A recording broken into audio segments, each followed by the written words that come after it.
Identifying the suspect! Coming to get you, Bobber.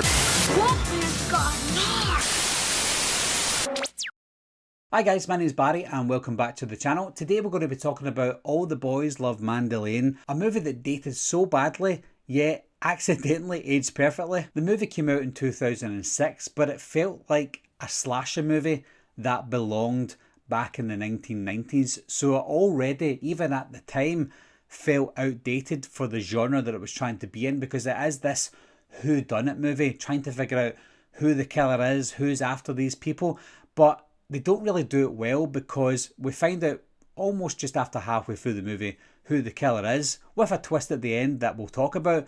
But there wasn't enough bodies to die. There wasn't enough killing in the movie for us to try and decide who killed who and who done it, etc. So it felt like a lazy slasher movie that was just very outdated. It also felt, even for the time, a very vain movie. This girl who's beautiful, who knows that she's beautiful, and she kind of manipulates people into getting what she wants. And not only her, everyone else around them who thinks they are good enough to get Mandy, and they're thinking, how dare you, I'm the best guy, I'm the best girl, I'm the best this, that and the next thing. So it felt like a very vain movie for the day, for back in the day. Even today, if this movie was released today, it would also be that type of film. When you look at the characters as well, none of the characters were likeable. Even Mandy, who you're supposed to feel for, you're supposed to feel for in this film, but you're like, I'm not saying she's bringing it on herself, but she just didn't really talk much. She didn't really have any facial expressions.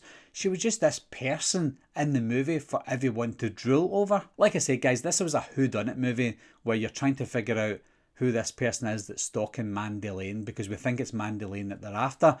But then when the big reveal happens, it turns out to be this boy who was bullied. You're like, okay, he's got some justification for doing what he's doing. But then when the twist comes and we find out that Mandy was part of it, you're like, all right, okay. And it wasn't really much of a twist. It was a bit of a surprise when you first seen it, I guess. But you're like, okay. And that's it. So there wasn't a really big oomph there, because you're expecting to be this whodunit slasher movie, and it just wasn't anything that you expected it to be. You ask yourself, why was Mandy part of this twist? Was it to get back at the people who were drooling over all this time? I mean, it's not a bad thing, I guess, for some girls, but she seemed like she enjoyed it.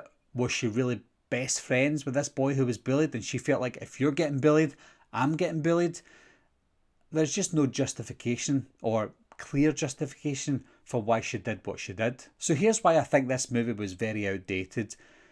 You had a story of a boy who was bullied and he gets revenge. You have a story about a girl who's idolised and she doesn't want to be idolised. Those two aspects of that story would have made probably a really interesting film had it not been a whodunit horror movie.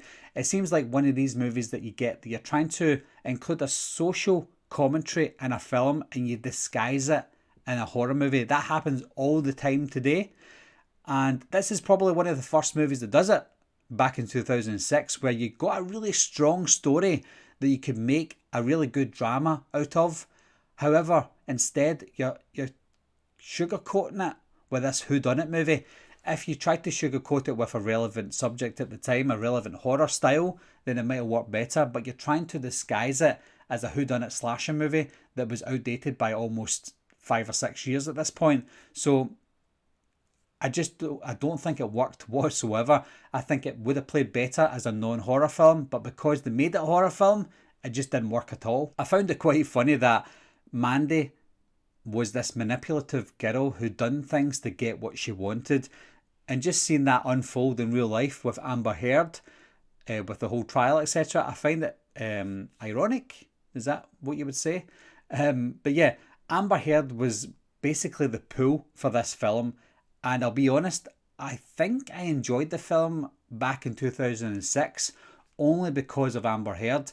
She wasn't great in the movie, but there was something about her when I saw her on screen, I just thought, wow, this girl is amazing. But then watching it today, watching her on screen, I'm thinking, what did I see in Mandy? I don't know if it's because of what's happening with Amber Heard, but what did I see in Mandy? What did I see in the movie itself? Because overall, guys, this isn't a good movie. And I thought it was good back in the day, but now watching it, there's nothing about this movie that I liked. I guess I was just, she must have left an impression on me, I don't know. But yeah, if you're watching this movie for the second time, third time, or whatever today, I'm assuming maybe you're thinking the same as me. What did I see in Mandy Lane? Anyway guys, what do you think of this film?